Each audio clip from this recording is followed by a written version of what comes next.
नमस्कार दोस्तों, आपका स्वागत है हमारे YouTube चैनल श्री कहानियाँ में। आज हम आपके लिए 16 सोमवार व्रत की कथा लेकर आए हैं। तो चलिए शुरू करते हैं आज की कथा। पृथ्वी पर भ्रमण की इच्छा से भगवान शिव और पार्वती जी अमरावती नगर में पहुँचे। वन, उपवन और सुंदर भवनों को देखकर भगवान शिव को अमरावती नगर बहुत अच्छा लगा। उन्होंने कुछ दिन उसी नगर में रहने के लिए कहा। पार्वती जी को भी अमरावती नगर बहुत अच्छा लगा। उस नगर के राजा ने भगवान शिव का एक विशाल मंदिर बनवा रखा था। शिव और पार्वती उस मंदिर में रहने लगे। एक दिन पार्वती ने भगवान शिव से कहा, हे प्राणनाथ, आज मेरी चौसर खेलने की इच्छा हो रही है। पार्वती की इच्छा जानकर शिव पार्वती के साथ चौसर खेलने बैठ गए।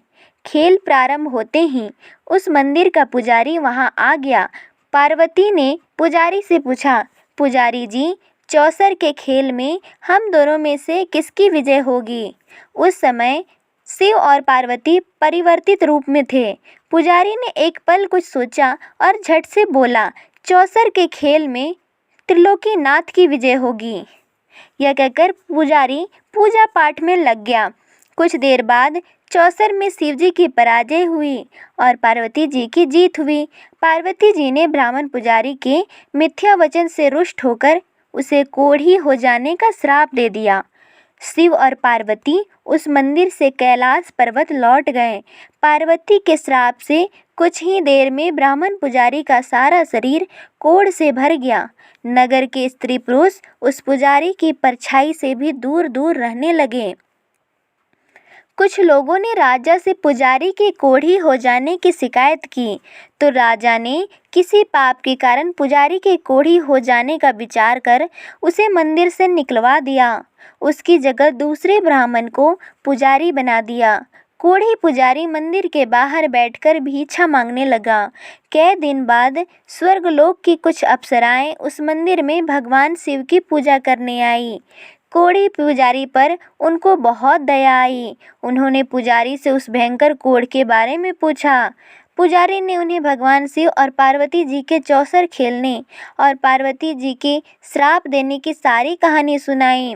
श्राप की कहानी सुनकर अप्सराओं ने पुजारी से कहा कि तुम 16 सोमवार का विधिवत व्रत करो। तुम्हारे सभी कष्ट, रोग, विकार शीघ्र नष्ट हो जाएंगे। पुजारी द्वारा पूजन विधि पूछने पर अप्सराओं ने कहा, सोमवार के दिन सूर्योदय से पहले उठकर स्नान आदि से निवृत्त होकर स्वच्छ वस्त्र पहनकर आधा सेर गेहूं का आटा लेकर उसके 3 अंग बनाना। फिर घी का दीपक जलाकर गुड़, नैवेद्य, बेलपत्र, चंदन, अक्षत, फूल, पुंगी फल, जनेऊ का जोड़ा लेकर प्रदोष काल में भगवान शिव की पूजा अर्चना करना। पूजा के बाद 3 अंगों में एक अंग भगवान शिव को अर्पण करके शेष 2 अंगों को भगवान का प्रसाद मानकर वहां उपस्थित स्त्री, पुरुषों और बच्चों को बांट देना। इस तरह व्रत करते हुए जब 16 सोमवार बीत जाएं, तो 17वें सोमवार को 1 पाव आटे की बाटी बनाकर उसमें घी और गुड़ मिलाकर चूरमा बनाना। फिर भगवान शिव को भोग लगाकर वहां उपस्थित स्त्री, पुरुष और बच्चों को प्रसाद बांट देना।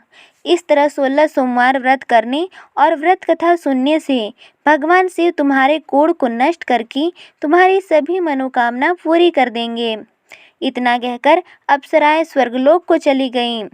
पुजारी ने अप्सराओं के कथन अनुसार विधिवत 16 सोमवार का व्रत किया। फलस्वरूप भगवान शिव की अनुकंपा से उसका कोढ़ नष्ट हो गया। राजा ने उसे फिर मंदिर का पुजारी बना दिया। मंदिर में भगवान शिव की पूजा करता हुआ ब्राह्मण पुजारी आनंद से जीवन व्यतीत करने लगा। कुछ दिनों बाद पुनः पृथ्वी का भ्रमण करते हुए भगवान शिव और पार्वती उस मंदिर में पधारे। स्वस्थ पुजारी को देखकर पार्वती ने आश्चर्य से उसके रोग मुक्त होने का कारण पूछा, तो पुजारी ने उन्हें 16 सोमवार व्रत की सारी कथा सुनाई। पार्वती जी भी व्रत की बात सुनकर बहुत प्रसन्न हुई और उन्होंने पुजारी से इसकी विधि पूछकर स्वयं 16 सोमवार का व्रत प्रारंभ किया। पार्वती जी उन दिनों अपने पुत्र कार्तिकेय के नाराज होकर दूर चले जाने से बहुत चिंतित रहती थी। वे कार्तिकेय को लौटा लाने के अनेक उपाय कर चुकी थी, लेकिन कार्तिकेय लौटकर उनके पास नहीं आ रहे थे। 16 सोमवार का व्रत करते हुए पार्वती ने भगवान शिव से कार्तिकेय के लौटने की मनोकामना की। व्रत समापन के तीसरे दिन सचमुच कार्तिकेय वापस लौट आए। कार्तिकेय ने अपने हृदय परिवर्तन के संबंध में पार्वती जी से पूछा, हे माता, आपने ऐसा कौन सा उपाय किया था जिससे मेरा क्रोध नष्ट हो गया और मैं वापस लौट आया। तब पार्वती जी ने कार्तिकेय को 16 सोमवार के व्रत की कथा कह सुनाई। कार्तिकेय अपने एक ब्राह्मण मित्र ब्रह्मदत्त के परदेश चले जाने से बहुत दुखी थे। वह वापस नहीं आ रहा था। उसको वापस लौटाने के लिए कार्तिकेय ने 16 सोमवार का व्रत करते हुए ब्रह्मदत्त के वापस लौट आने की मनोकामना प्रकट की। व्रत के समापन के कुछ दिनों के बाद उनका मित्र लौट आया। ब्रह्मदत्त ने लौटकर कार्तिकेय से पूछा, प्रिय मित्र, तुमने ऐसा कौन सा उपाय किया था जिससे परदेश में मेरे विचार एकदम परिवर्तित हो गए और मैं तुम्हारा स्मरण करते हुए लौट आया। कार्तिकेय ने अपने मित्र को भी 16 सोमवार के व्रत की कथा विधि का सुनाई। ब्राह्मण मित्र व्रत के बारे में सुनकर बहुत खुश हुआ। उसने भी व्रत करना शुरू कर दिया। 16 सोमवार व्रत का समापन करने के बाद ब्रह्मदत्त यात्रा पर निकला। कुछ दिनों बाद ब्रह्मदत्त एक नगर में पहुंचा। नगर के राजा हर्षवर्धन की बेटी राजकुमारी गुंजन का स्वयंवर हो रहा था। उस स्वयंवर में अनेक राज्यों के राजकुमार आए थे। स्वयंवर में राजा हर्षवर्धन की हथनी जिसके गले में जयमाला डाल देगी, उसी के साथ राजकुमारी का विवाह होना था। ब्रह्मदत्त भी उत्सुकतावश महल में चला गया। वहाँ कई राज्यों के राजकुमार बैठे थे। तभी एक सजी धजी हथनी सुर में जयमाला लिए वहाँ आई। उस हथनी के पीछे राजकुमारी गुंजन दुल्हन की वेशभूषा में चल रही थी। हथनी ने ब्रह्मदत्त के गले में जयमाला डाल दी। फलस्वरूप राजकुमारी का विवाह ब्रह्मदत्त से हो गया। 16 सोमवार व्रत के प्रभाव से ब्रह्मदत्त का भाग्य बदल गया। ब्रह्मदत्त को राजा ने बहुत सा धन और स्वर्ण आभूषण देकर विदा किया। अपने नगर में पहुंचकर ब्रह्मदत्त आनंद से रहने लगा।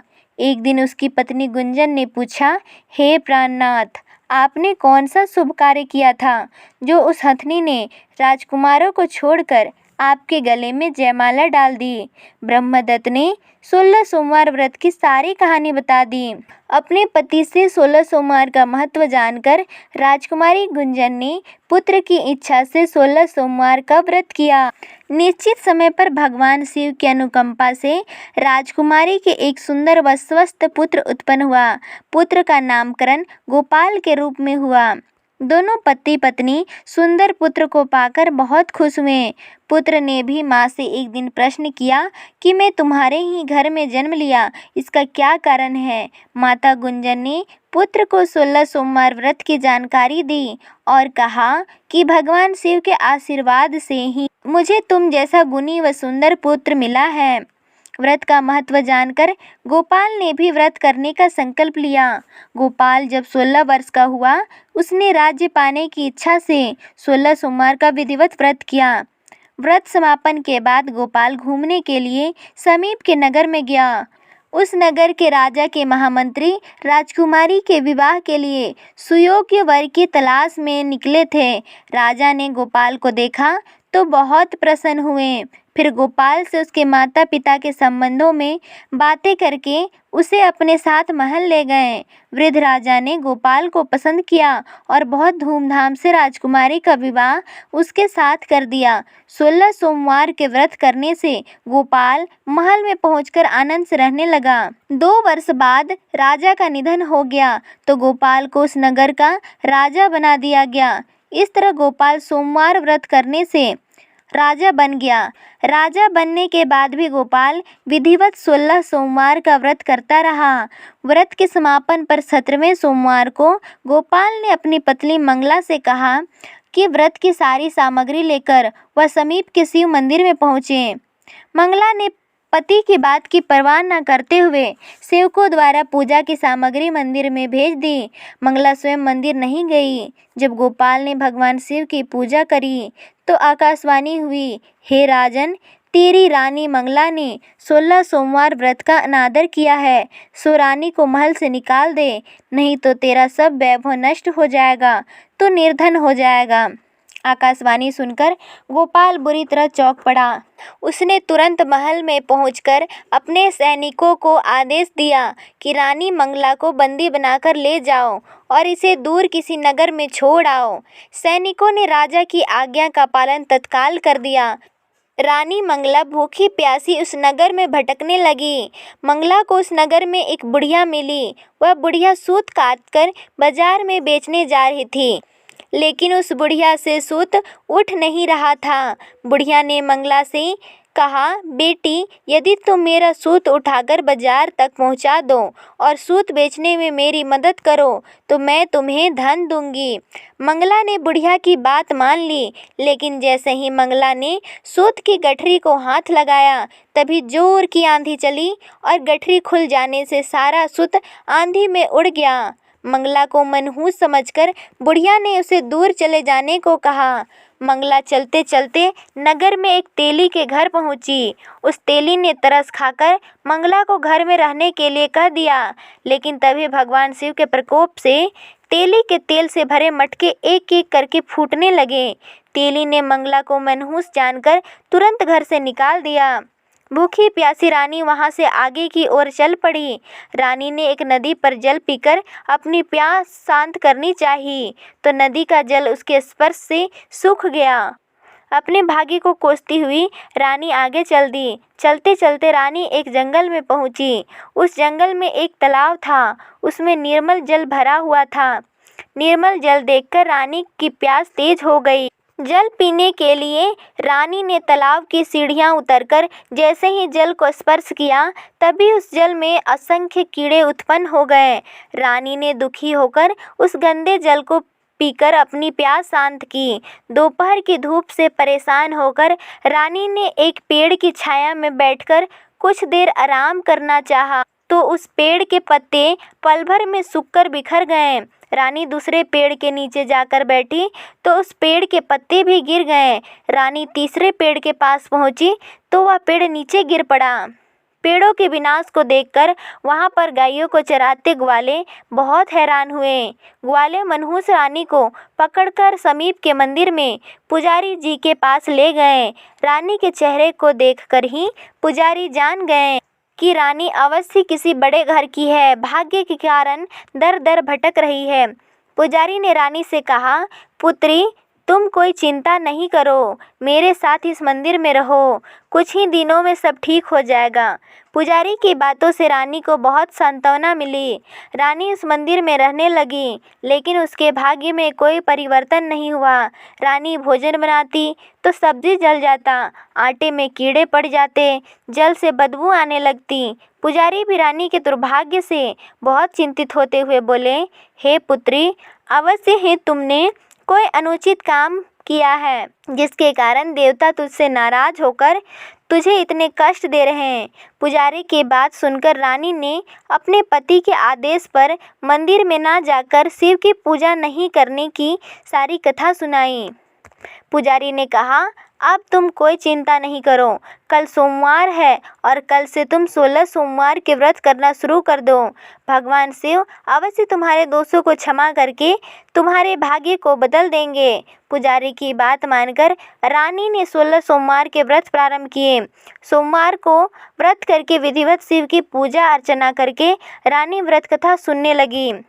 जब रानी ने 17वें सोमवार को विधिवत व्रत का समापन किया, तो उधर उसके पति राजा गोपाल के मन में रानी की याद आई। गोपाल ने तुरंत अपने सैनिकों को रानी मंगला को ढूंढकर लाने के लिए भेजा।